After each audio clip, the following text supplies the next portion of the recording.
Chris Washington is a talented photographer and a thoughtful, low-key guy who's dating a woman named Rose Armitage. He's careful, funny in a quiet way, and carries the slow, ingrained caution of a black man moving through a world that rarely sees him as fully human. The film opens on that tension rather than on exposition, small, unsettling moments that creep up until they become an undeniable pattern. When Rose invites Chris to meet her parents at their secluded estate, he's understandably nervous, but he wants to trust her. I mean, she's been loving, supportive, and frankly pretty convincing. So he goes, hoping to make a good impression. If only it were that simple.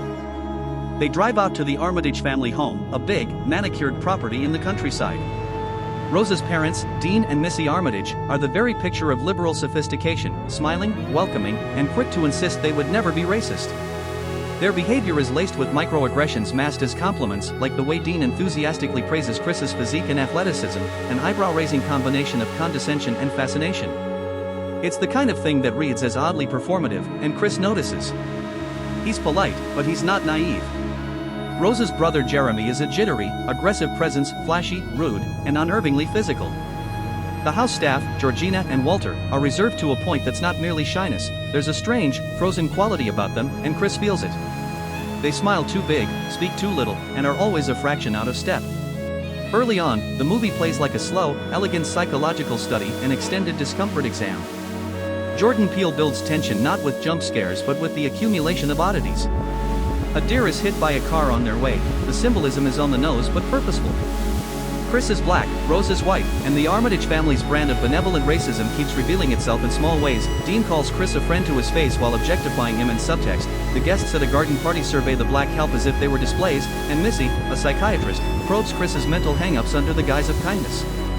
Chris's friend Rod, a TSA agent, is suspicious from the start and makes the best jokes while clearly not buying the story.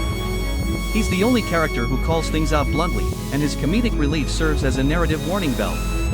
The turning point comes when Missy offers to hypnotize Chris to help him stop smoking. Chris thinks it's harmless, he goes along, tries to be polite, and then finds himself somewhere else entirely.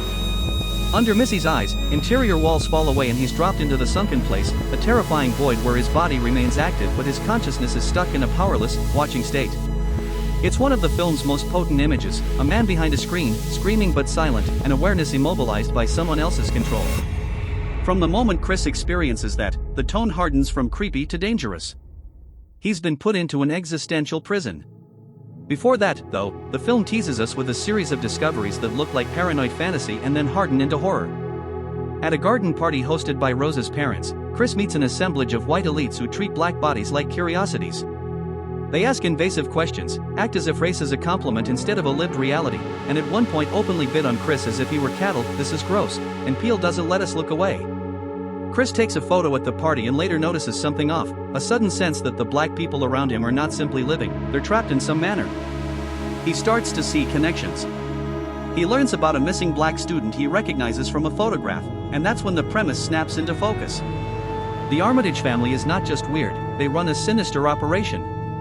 The truth, when it's revealed, lands like a blow.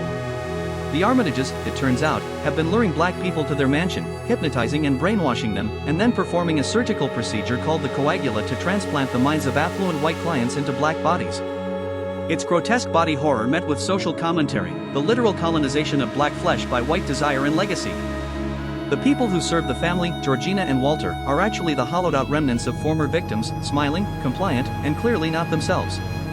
The man seen at the movie's open is connected to this scheme, and his disappearance is part of a pattern that Chris now realizes might include him. Rose's betrayal is a masterclass in emotional subversion. She's been smiling, she's been tender, and suddenly her tenderness snaps into cold professionalism. She reveals she is not only aware of what her family does, she's an active participant. The reveal is personal and devastating. The woman Chris trusted has been grooming him as a prize all along. That betrayal is the emotional center of the film. It's what makes the horror sting. It's not just some random strangers wanting power, it's a girlfriend who puts her love on like a costume and then removes it at will. When Chris finally tries to get away, things escalate fast. He's attacked, restrained, and the family prepares to turn him into the next body to be occupied. He sees the gallery of photographs in the basement, faces of people who've been erased, their lives catalogued and consumed. The clinical, calm manner in which Dean and Missy treat the procedure makes it worse. This isn't chaos, it's a business. Jeremy is the family's muscle, lurching with violent impulses, while Missy's cool clinicality runs the psychological manipulation, and Dean is the smiling architect of the scheme. Watching them methodically plan a human theft is chilling because it's so disturbingly banal. You can't talk about Get Out without mentioning Rod.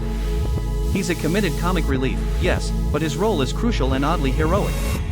He doesn't buy the sanitized story Rose spins, and his skepticism is rooted in real-world experience. He sees the missing person reports and the signs Chris reports as more than paranoia. Rod's combination of comedic bravado and real loyalty is vital, and he eventually becomes Chris's lifeline. When the stakes become life or death, he moves from punchline to rescuer, proving that sometimes the person making jokes in the background is the one who's going to save you.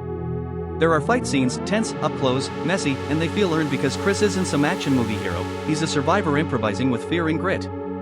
The film's climax is a desperate, chaotic bid for survival that mixes physical struggle with psychological endurance. Chris is forced to grapple with his own sense of identity while being treated like a commodity. He uses whatever he can find to lash himself back to agency, and in the end it's not a fantasy deus ex machina that saves him, it's his cunning, his camera eye attention to detail, and Rod's stubborn, lovable insistence on being there until the end. Get Out's ending is both cathartic and bitter. The film doesn't offer neat moral platitudes, the world that enabled the Armitage family still exists, but Chris's escape is a defiant reclamation of his selfhood. Jordan Peele closes on a note that mixes relief with the hard knowledge that the structures behind the Armitages are widespread and often invisible. The film leaves you thinking about microaggressions, liberal racism, and the ways power can be masked as benevolence. What makes Get Out stick with you is how it marries social satire to genre horror. The surface plot, kidnapping and brain transplants, is effectively a vehicle for deeper anxieties about exploitation, appropriation, and the fetishization of black bodies by white society. The movie is terrifying not just because of the mechanics of the plot, but because it exposes a human tendency to categorize, consume, and control. It's also surprisingly funny at times, largely because the dialogue is sharp and the performances are dialed just right. People are making jokes even as the floor is disappearing under them, and that tonal balance is what turns a good premise into something memorable. Credit to the performances, Daniel Kaluuya plays Chris with a layered, natural intensity, he's the emotional anchor. Allison Williams' Rose is excellent in the way she humanizes and then weaponizes charm. Catherine Keener's Missy is ice calm and deeply unsettling as the manipulative psychiatrist. Bradley Whitford and the rest of the cast give the film that all-American, smiling menace that makes the horror feel next door familiar. If you leave the movie with anything, it's a mix of adrenaline and thought provocation. You'll remember the horror beats, the sunken place, the auction, the basement of photos, but you'll also keep turning over the smaller indignities scenes, the casual, supposedly well-meaning racism, the way compliments can be sharpened into ownership, the blind spots that let something heinous grow. Get Out is scary because it's plausible, and that kind of terror lingers. So yeah, Chris gets dragged into a nightmare, discovers the machinery of a grotesque operation, gets betrayed by the woman he loves, and must claw his way back to freedom, literally and metaphorically. Along the way there are sharp laughs, painful social barbs, and a climax that makes good on the suspense Peele builds patiently throughout.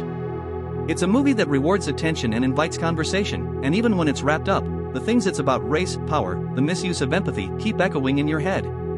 Not exactly a feel-good watch, but a brilliant one, and the kind of horror that actually changes how you see ordinary moments afterward. If you haven't seen it, watch it with a friend who'll talk about it after, preferably someone like Rod, who calls out nonsense and keeps you alive.